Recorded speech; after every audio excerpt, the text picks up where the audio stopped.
You've probably heard terms like malware, virus, worm, Trojan, and others to describe some form of nefarious attack on your system, and though they are often used interchangeably by people, these terms actually all refer to a specific type of threat to your system. In this video we will briefly detail each type of threat and what they tend to do.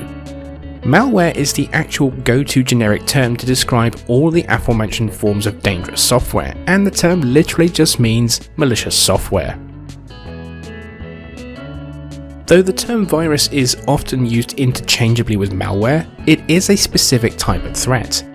A virus is usually a piece of software that infects certain file types and, much like its biological version, replicates itself with the intent of propagating itself to other systems on a network. Viruses are often designed to corrupt or damage your system in some way, sometimes to the point of rendering it completely inoperable. This type of malware infects your system with the intent to collect personal information about you and sending that information back to its creators. This can include things like monitoring your web browsing habits, redirecting your browser homepages or search engines, stealing your passwords, or even worse, your financial details. Spyware tends to keep a low profile, so you don't notice that it's running, but a common symptom is reduced performance on your system if you become heavily infected with it. Perhaps one of the nastiest forms of malware, these programs often masquerade as antivirus programs or some other form of legitimate software, and though some are relatively harmless to your system directly, merely trying to scam you out of your money by pretending your system's heavily infected or damaged in some way, the worst forms of this are the ones that will actually encrypt all your files and demand money from you in order to unlock them. This is extremely dangerous to businesses in particular, as such programs will encrypt anything that they can find across both your system and the network it's attached to, including backups, holding your entire organization to ransom.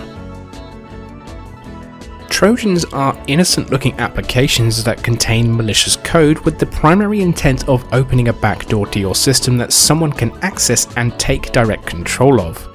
Once they have control, your system is then usually repurposed for nefarious things like being slave to a botnet to propagate spam emails, or used in distributed denial of service or DDoS attacks against websites and servers.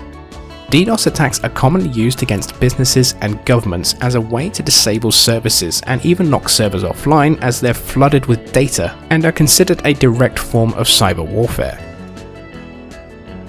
Worms are similar to a virus in some respects in that they infect your system and replicate to propagate themselves, yet are distinctly different in behavior. Rather than infecting your files and replicating, worms instead exploit existing security vulnerabilities or loopholes within a system's software and use that to travel from one host to the next without any user intervention. To find out how you can defend yourself against these threats, watch our video on how to secure your system, which will explain what software to use and various tips to avoid getting infected in the first place. This video is provided to you by Bongo IT.